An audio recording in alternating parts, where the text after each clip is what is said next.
السلام علیکم ورحمۃ اللہ تعالی وبرکاتہ۔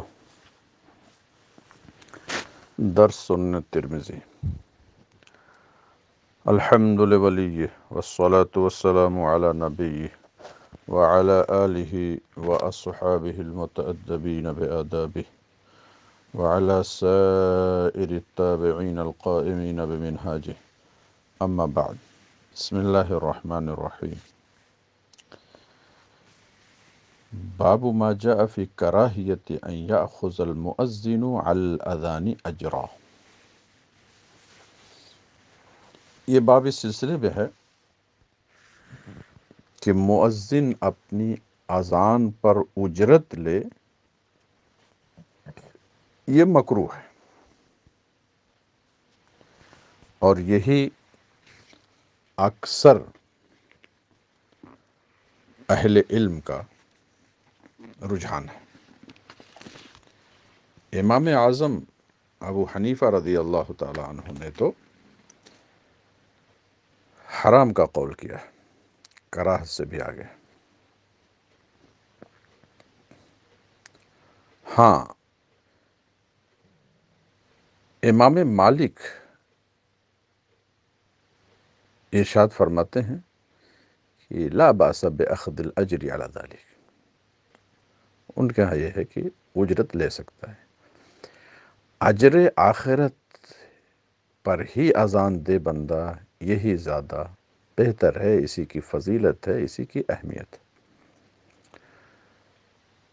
اصل معاملہ یہ ہے کہ یہ ایک عبادت ہے، اذان دینا ایک طاعت ہے، اور طاعات پر اجارہ یہ اصل مذہب میں جائز نہیں، چاہے وہ اذان ہو، اقامت ہو، حج ہو، امامت ہو، یہاں تک کہ قرآن و حدیث کا جو ہم لوگ درس دیتے ہیں اس پر بھی اجرت لینا جائز نہیں۔ ہمارے خطبہ واعظین جو وعظ و خطابت کرتے ہیں اس پر بھی اجرت لینا جائز نہیں، یہ اصل مذہب۔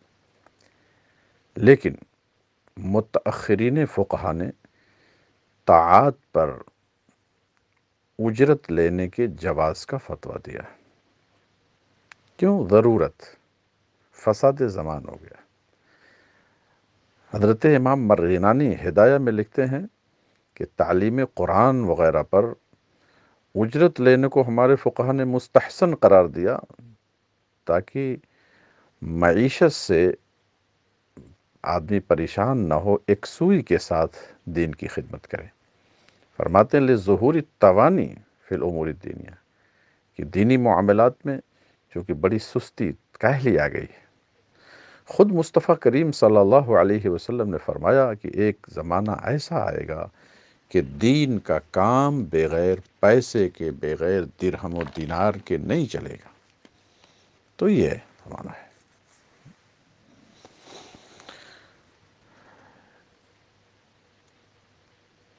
حدثنا حناد حدثنا ابو زبید عن اشعث عن الحسن البصری عن عثمان بن ابی العاص قال ان من آخر ما عہد الیہ رسول اللہ صلی اللہ علیہ وسلم۔ عثمان بن ابی العاص فرماتے ہیں رضی اللہ عنہ کہ سب سے آخری عہد جو مصطفیٰ کریم نے مجھ سے لیا وہ یہ ہے کہ میں کوئی ایسا مؤذن مقرر کروں کہ لا یاخذ علی اذانہ اجرا، کہ اپنی اذان پر وہ اجرت نہ لیتا۔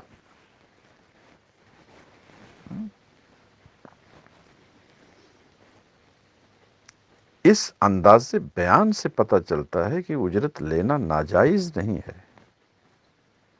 ایسے کو میں منتخب کروں، جو اگر یہ ہوتا کہ ناجائز و حرام کا معاملہ ہوتا تو یہ انداز بیان کچھ اور ہوتا۔ ان اتخذ مؤذنا لا یاخذ علی اذانہ اجرا۔ امام ترمذی فرماتے ہیں حضرت عثمان کی حدیث حسن ہے، اور اس پر اکثر اہل علم کا عمل ہے، اور عمل علماء سے بھی حدیث کی سند قوت پاتی ہے۔ اکثر اہل علم نے مکروہ گردانا ہے کہ اذان پر اجرت لی جائے. جو اذان پر تو اقامت پر بدرجہ اولا امامت پر، اور مستحب قرار دیا ہے. یہ مستحب کا لفظ بتا رہا ہے کہ کراہت تنزیہی ہے. مستحب ہے مؤذن کے لیے کہ ان یحتسب فی اذانہ،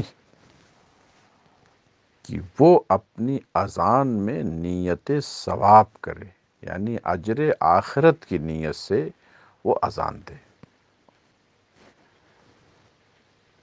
خود پہلے کے علماء اپنے ذریعے معاش کے لیے طبابت سیکھ لیا، کچھ اور کر لیا، کوئی بزنس کر لیا، کوئی ہنر سیکھ لیا، اور پھر فری دین کی خدمت کرتے تھے. لیکن یہ زمانہ اب ایسا آیا کہ اور الگ سے کچھ نہیں ہوتا ہے، تو اس لیے ذریعے معاش کا خیال وہ ضروری ہے. صلی اللہ تعالی علی نبی الکریم وعلی آلہ وصحبہ اجمعین.